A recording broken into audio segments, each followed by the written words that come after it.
오늘 제목이 좀 도발적이죠? 끝까지 못 알아듣네 라는 제목입니다. 제가 개척하면서 지금까지 종종 가끔 드는 생각이 있어요. 그게 뭐냐면, 전에도 한번 말씀은 드렸는데, 내가 집사였다면 어떻게 살았을까라는 생각을 이상하게 개척하고 좀 많이 하게 됩니다. 많이 해보게 됩니다. 그 계기가 뭐냐면, 개척하고 만나게 된 여러분들 덕분이기도 하고요. 여러분들을 보면서 생각이 많아졌어요. 작고 불편하고 어려움이 많은 교회에 왜 앉아 있을까라는 생각을 좀 하게 됐고요. 그분들이 앉아 있으면서 이게 힘들진 않을까? 그만두고 싶진 않을까? 멈추고 싶진 않을까? 아니면 더 뜨겁게 뭔가를 하고 싶을까?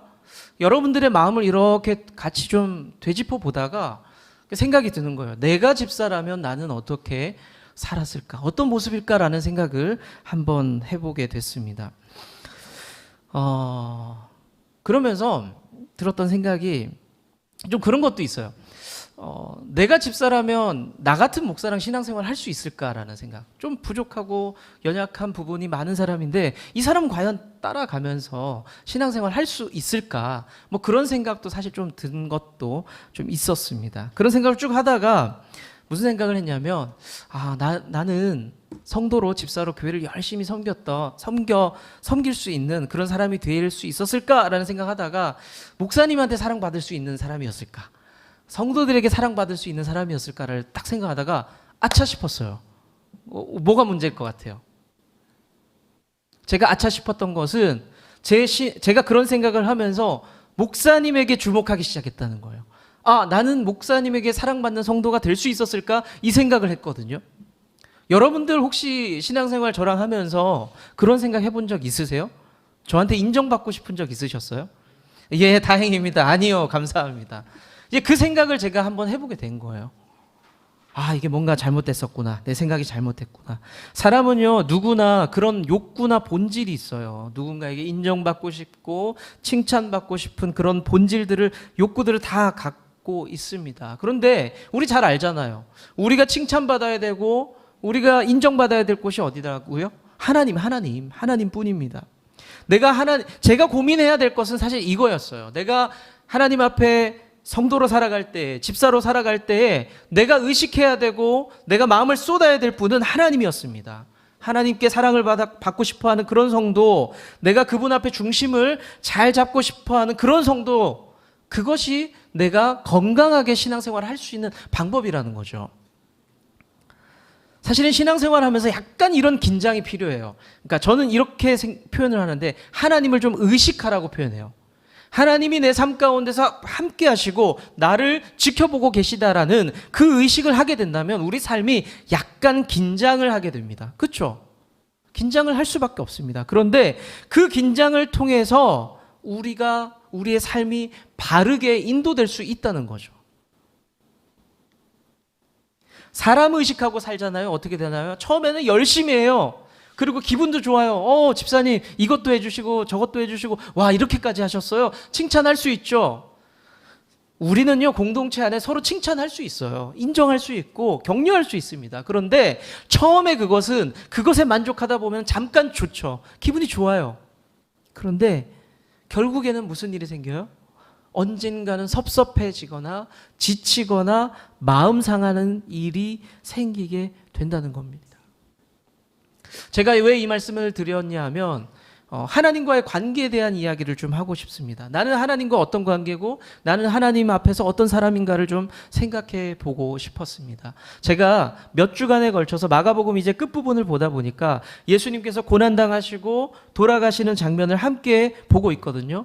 보면서 계속 제가 집중했던 게 뭡니까? 이번에 예수님이 이렇게 돌아가셨습니다. 얼마나 아프시겠습니까? 그 고난을 여러분들을 위해 당하셨습니다라는 얘기보다는 최근에 제가 이런 표현 많이 썼어요. 그 주변에 있던 사람들이 이랬습니다, 저랬습니다. 여러분들은 어떤 사람입니까? 라는 이야기를 많이 던졌거든요. 오늘도 마찬가지입니다. 그 연장선상에 있다고 보시면 될 것 같아요. 우리가 예수님의 죽음과 고난에 대해서 얼마나 많이 들었어요. 그 말씀을 들을 때마다 여러분들 어떻게 반응하셨어요? 연차가 될수록, 신앙생활 하면 할수록, 그 얘기 내가 다 아는 거야. 매년 들었고 절기 때마다 들었고 내가 아주 어릴 적부터 들었어. 이제는 예수님 매 맞는 이야기만 들어도 너무 많이 들어서 이젠 졸리다. 이런 생각을 할 수도 있어요, 사실은. 오늘 또 한 번 같은 현장의 이야기를 좀 같이 살펴보고 싶습니다. 오늘 말씀을 통해서 여러분들이 하나님 앞에 적절한 반응과 결단이 마음속에 있기를 축복합니다. 예수님께서 십자가에 달리신 지 이제 몇 시간이 되신 거예요? 이제 때가 되었습니다. 무슨 때가 되었을까요? 예수님께서 돌아가실 때가 된 거예요. 갑자기 하늘이 어두워지고 뭔가 일이 날 것 같은 분위기가 연출이 됩니다. 성경은 이 시간을 뭐라고 표현하고 있냐면 제9시라고 표현하고 있거든요. 우리 시간으로 표현하면 오후 3시가 되었다라고 성경은 기록을 하고 있습니다. 조용하셨어요. 기운이 빠지셨겠죠, 예수님께서. 기운이 빠진 예수님께서 갑자기 뭐라고 소리를 지르더니 돌아가세요, 이제는. 이 장면을 보고 있었던 사람들을 성경에서는 기록을 하고 있는데 세 부류의 사람들이 있습니다. 오늘 그 사람들에 대한 이야기를 좀 나누고 싶어요. 예수님께서 돌아가시기 전에 갑자기 소리를 질렀다라고 말씀드렸잖아요. 뭐라고 소리를 질렀을까요? 여러분들이라면 죽기 직전에 십자가에 달려 있었다면 죽기 직전에 뭐라고 소리를 질렀을까요? 많이 아프다. 진짜 아프네. 아니면 사람들을 저주했을 수도 있어요. 나를 못 박은 그놈, 내가 똑똑히 기억하고 있어. 내가 너 저주할 거야. 만약에 성경이 이렇게 기록이 되었다면 장르가 바뀌는 거예요. 약간 호러가 되는 거예요. 그때부터 저주가 임하고 막 이렇게 되는 거죠. 근데 성경은 그렇게 기록하지 않죠. 예수님께서는 자신의 고향말을 썼습니다. 이때 특별히 성경이 그렇게 기록하고 있어요. 아람어로 기록을 하고 있는데 어떤 말을 하냐면 우리가 너무나 잘 알고 있는 표현을 쓰고 있습니다. 엘리 엘리 라마 사박다니 라고 큰 소리를 지르시게 됩니다. 성경은 그리고 나서 뒤에 이 뜻을 설명을 해주고 있죠. 나의 하나님 어찌하여 나를 버리십니까? 라고 이렇게 기록을 하고 있습니다. 자, 예수님이 돌아가시는 그 상황에서 우리가 볼 수 있는 첫 번째 사람은요, 말귀 못 알아듣는 사람이에요. 말귀 못 알아듣는 사람. 왜 예수님의 말씀을 못 알아들었을까요, 사람들이? 예수님의 사투리가 심했을까요? 저는 사실 아직도 부산에서 여러 사람들 속에 둘러싸여져 있잖아요. 그 사람들이 서로 막 말을 주고받잖아요, 그분들이. 그러면 살짝 어려워요. 힘들어요. 못 알아듣겠어요. 그러니까 너무 듣기가 힘들더라고요. 1대1로 얘기할 때는 좀 알아듣겠는데 3명, 4명이서 서로 막 빠르게 얘기하면 제가 못 알아듣겠더라고요. 언제 바뀔지 모르겠어요. 언제 바뀔지. 여하튼 예수님의 사투리가 심했을까요? 예수님께서 엘리 엘리 라마 사박다니라고 외칠 때 35절을 보면요, 이 말씀을 듣고 있던 사람들이, 어떤 사람들이 이렇게 얘기를 해요. 예수가 엘리야를 부르나 봐 라고 얘기합니다. 엘리야를 부르나 봐. 엘리야가 어떤 사람이었어요? 엘리야는 기적과 능력을 상징하는 사람이었습니다. 엘리야의 에피소드 중에 하나 유명한 거 있죠. 엘리야가 바알 신을 섬기고 있는 사제들, 제사장들을 불러 모으죠. 안 되겠다 니들, 나랑 한판 붙자 라고 이야기를 합니다. 아주 유명한 이야기죠. 그래서 엘리야가 바알 선지자 450명과 결투를 하는 장면이 나옵니다. 열왕기상 18장 22절인데요. 이 말씀 한번 읽어볼까요? 시작.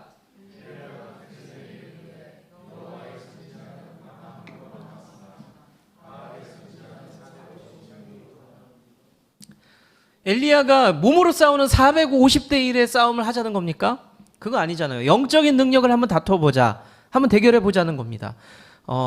퀘스트 조건이 있어요. 퀘스트. 우리 퀘스트라 그러면 친구들만 알죠. 그 미션, 그러니까 승리하는 조건들이 있습니다. 승리의 조건은 뭐냐면 제단을 하나 만들어가지고 그 위에 송아지를 올려놓자. 그리고 우리가 기도하고 예배했을 때 불이 떨어지는 신이 진짜 신이다. 우리 한번 요거 해볼까? 라고 했더니 콜! 해보자! 라고 이야기합니다. 450명의 무리가 먼저 모여 있는데 엘리야가 여유롭게 이야기를 이렇게 얘기합니다. 당신들이 먼저 하시오 라고 얘기를 해요. 그랬더니 그들이 열심으로 다해서 열심으로 기도하고 우리 보지 못했던 그 이상한 행위들을 합니다. 근데 그렇게 오랫동안 했는데 아무 일도 일어나지 않아요. 그리고 나서 이 사람들이 이제 부담이 된 거죠. 아무 일도 안 일어나니까 갑자기 몸을 자학하기 시작합니다. 몸을 막 상처를 내기 시작해요. 내가 이렇게 희생을 하는데 우리의 신께서 응답해 주시겠지. 불을 내려주세요 라고 하는데 아무 일도 일어나지 않아요. 퀘스트 실패. 안 된 거예요. 그리고 나서 엘리야가 이제 나섭니다. 아주 여유 있게 나서서 이제 내가 할게. 그리고 나서 물을 떠오더니 불을 붙여야 되는 곳에 물을 막 뿌립니다. 이게 조건이 좋아지는 겁니까? 나빠지는 겁니까? 점점 나쁜 조건이잖아요. 엘리야가 미쳤습니까? 여유죠. 반드시 불은 붙는다. 하나님의 불은 물이 뿌려지든 뭐가 있든 간에 반드시 붙는다라는 확신을 가지고 그런 일을 하죠. 그리고 나서 하나님께 기도했고 결국에 그곳에 불이 붙어버립니다. 놀라운 일이었죠. 그리고 엘리야는 죽음으로도 유명합니다. 엘리야는 보통 사람들처럼, 보통 다른 사람들의 기록처럼 그가 숨졌다, 죽었다 이렇게 기록되지 않았어요. 엘리야가 갑자기 독특하게도 회오리 바람에 이렇게 쌓여져서 하늘로 올라가 버려요. 그러니까 승천했다고 표현을 하죠. 하늘로 올라가 버립니다. 자, 이런 사람이에요. 유대인들이 보기에 엘리야는 어떤 사람이에요? 거의 하나님 맘먹는 사람 같은 존재입니다.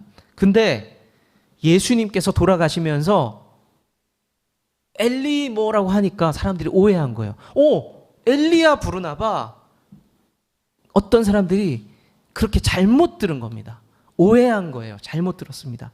그러면서 뭔가 특별한 일이 일어나려나 봐. 왜냐? 엘리야를 불렀으니까. 끝까지 말귀를 못 알아들은 거죠. 이런 사람이 예수님 곁에 있었어요. 죽음 돌아가실 때도. 자, 두 번째는 예수님이 돌아가실 때 또 다른 사람들은 호기심이 가득한 사람들이 있었어요.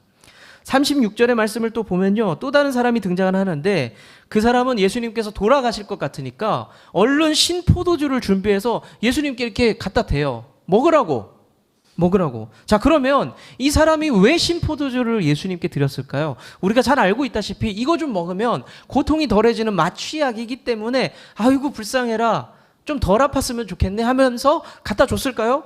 그런데 이 사람이 이렇게 행동한 이유가 있어요. 36절 말씀 한번 읽어볼게요. 36절입니다. 시작.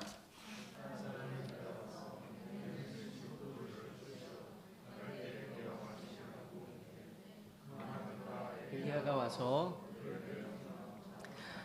이 사람이 신포도주를 예수님께 먹인 이유가 여기 나옵니다. 뭐냐면 예수님이 죽는 것을 조금 늦춰보려는 거예요. 예수님 죽을 것 같은데 아니야 죽이면 안 돼 지금. 이거 먹고 조금 더 살려야 돼. 왜? 지금 조금만 더 기다리면 엘리야 올 수도 있어. 호기심이에요. 호기심이 생겼던 겁니다. 엘리야가 와서 예수님을 구원하는지 한번 좀 살펴보자 라고 생각을 했던 겁니다. 여러분, 예수님이 엘리야 불렀습니까? 잘못 들었으니까, 오해가 생기니까 이런 행동을 하게 되는 겁니다. 엘리는 나의 하나님이란 뜻이었거든요. 그런데 잘못 들었어요. 듣는 사람들이 오해를 하게 된 겁니다. 예수님 주변에는요, 이런 사람들이 너무 많았어요. 오해하는 사람들이 너무나 많았습니다. 오해하게 되니까 다른 기대를 하게 되고 호기심을 가지면서 예수님 주변을 늘 사람들이 막 붙어 다니고 따라다녔어요. 대표적인 사람들이 누굽니까? 제자들이잖아요. 하나님 나라를 이야기했더니 로마를 뒤집어 버리고 새로운 왕국이 세워지나 보다 오해하면서 예수님을 쫓아다녔던 사람들이 있었어요. 잘못 들었던 거죠. 잘못 들으면 잘못된 기대를 하게 됩니다. 여러분들 누군가가 말을 했는데 내가 잘못 들었어요. 그러면 그거에 대한 막 기대가 생기잖아요. 우리가 아이들이 엄마가 그거 뭐 맛있는 거 해줄게 라고 했는데 애가 잘못 들었어요. 오늘 저녁인가 봐. 그럼 지들끼리 숙덕숙덕 하죠. 오늘 저녁은 삼겹살 막 난리가 난 거예요. 엄마 계획은 그게 아니었어요. 오해가 생기면 잘못된 기대가 생기고 잘못된 기대 가운데서 막 엉뚱한 행동을 하게 됩니다. 애들은 저녁 때가 되면 막 갑자기 불판 꺼내기 시작하는 거예요. 엉뚱한 행동을 하고 있는 겁니다. 예수님 돌아가실 때도 주변에 호기심 가득한 사람들이 분명히 있었어요. 자, 세 번째는요. 이 사람들과 더불어서 또 다른 한 사람이 있는데 이 사람은 신앙을 고백하는 사람이 있었습니다. 39절 말씀 한번 읽어볼게요. 39절입니다. 시작.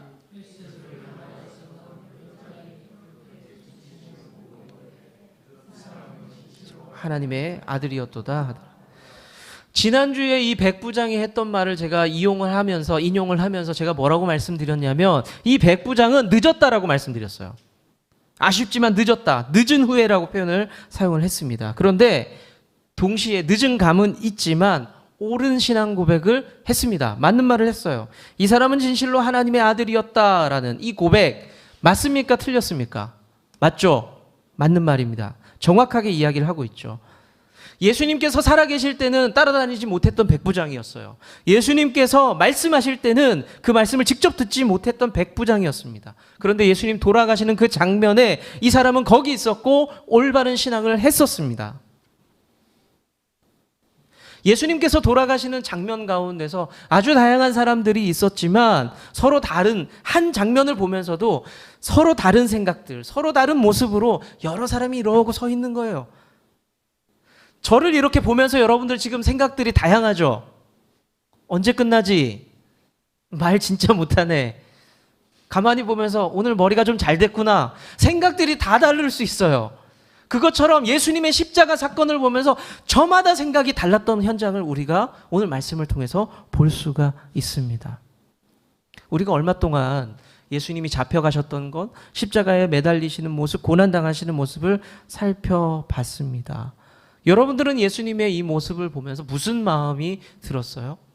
늘 듣던 말씀이니까. 오늘만 해도 세 부류의 사람들을 우리가 살펴봤죠.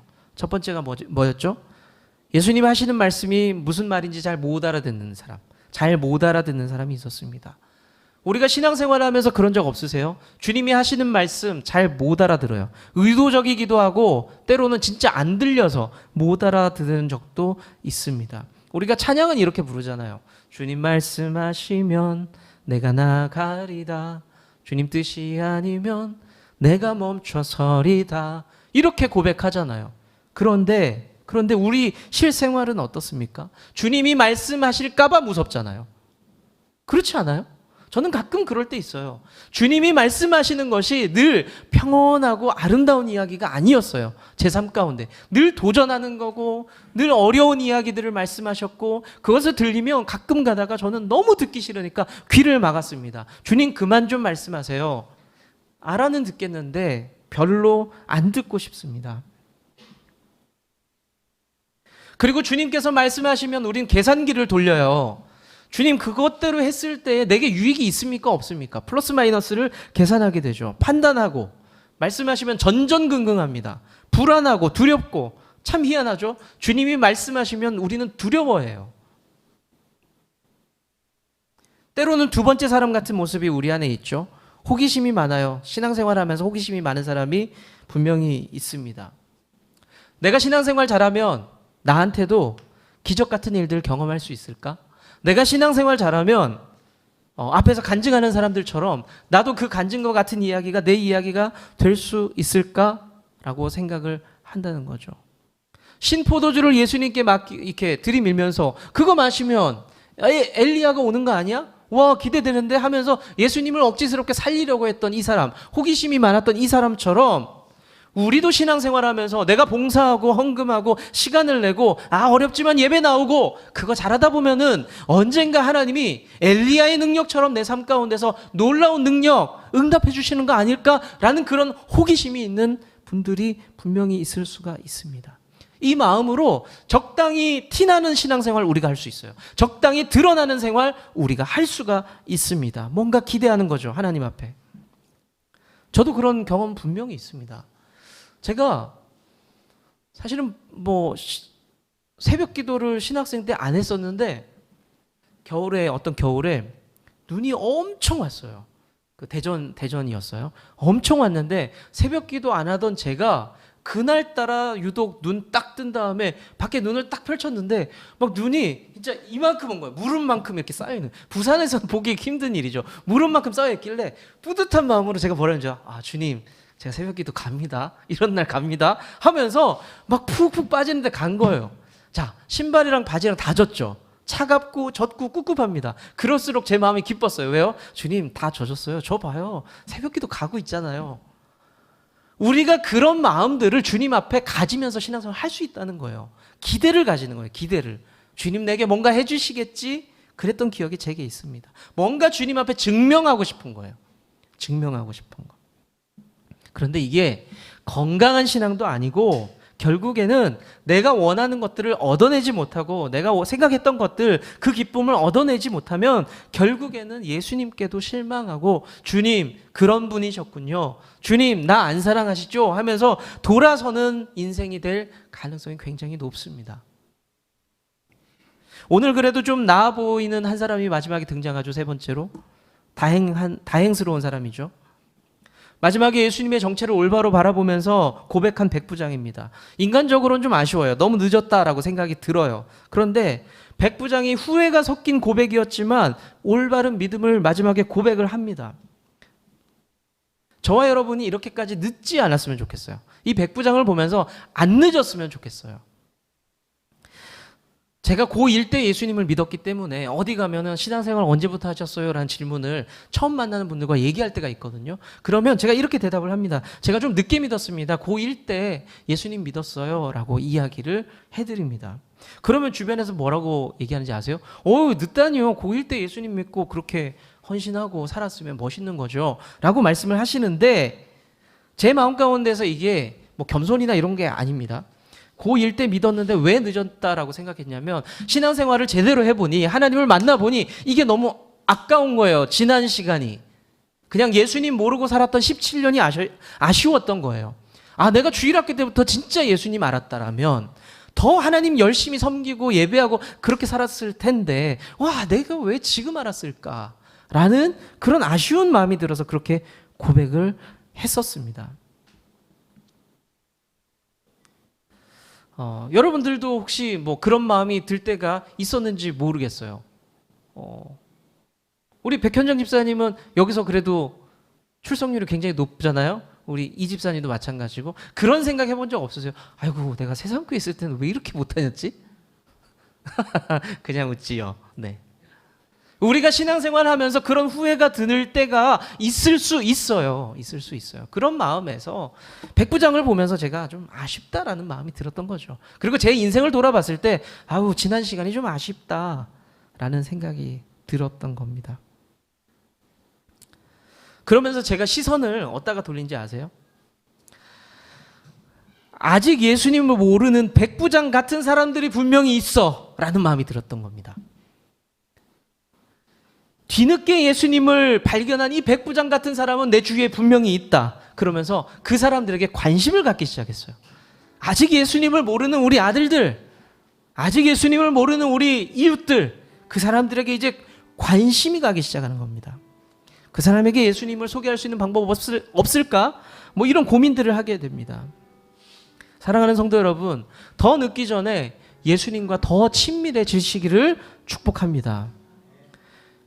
예수님 열심히 믿고 있는 어르신들이 연세 드시고 나서 후회하시는 말씀 혹시 들어보셨어요? 이런 말씀 들어보셨을 겁니다. 내가 더 젊고 힘 있을 때 예수 믿었어야 되는데, 아이고 내가 이제 힘도 없고 몸도 불편하니까 예수님 믿는 것도 송구하다. 젊었을 때 더 헌신하고 힘 있게 주님 섬길 걸. 이런 말씀을 저는 너무너무 많이 들었어요. 그러면서 그 어르신들이 사랑하는 내 아들과 딸이 젊고 힘 있을 때 너무 그 힘 가지고 노는 거 보는 게 너무 안타깝다, 이런 말씀을 하신 걸 들었어요.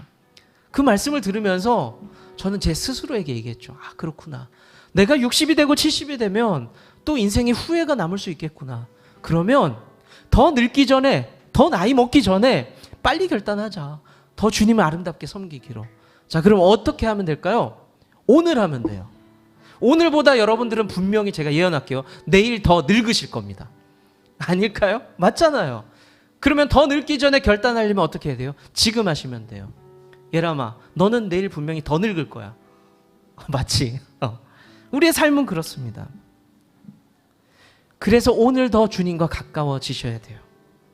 그리고 또 하나는 예수님을 모르는 사람들이 더 늦지 않도록 예수님을 만날 수 있도록 저와 여러분이 그 십자가와 복음을 전할 수 있는 사람이 되어야 한다는 겁니다.